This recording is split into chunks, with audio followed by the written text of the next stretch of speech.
রাতের অন্ধকারে শুভেন্দু বাবুর সঙ্গে ভিডিও দেখেছেন না? হুমায়ুনের ভিডিও দেখেছেন তো? হুমায়ুনের ভিডিও দেখেছেন তো?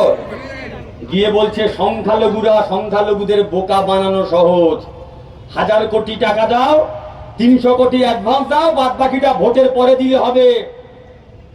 প্রথমে যখন বলেছিল বাবরি মসজিদ করব, সংখ্যালঘু মুসলমানরা ভেবেছিল বোধহয় একটা আমাদের মাসিহা এসছে, অনেকে বললো ইমাম মাহেদী চলে এসছে। আস্তাগফিরুল্লাহ, নাউজুবিল্লাহ।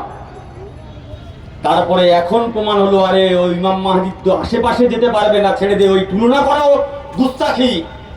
এ তো দাজ্জালের বাবা এসছে, যে লাখো লাখো টাকা নিয়ে, কোটি কোটি টাকা নিয়ে হিন্দু মুসলমানের মধ্যে দাঙ্গা লাগাতে আসছে।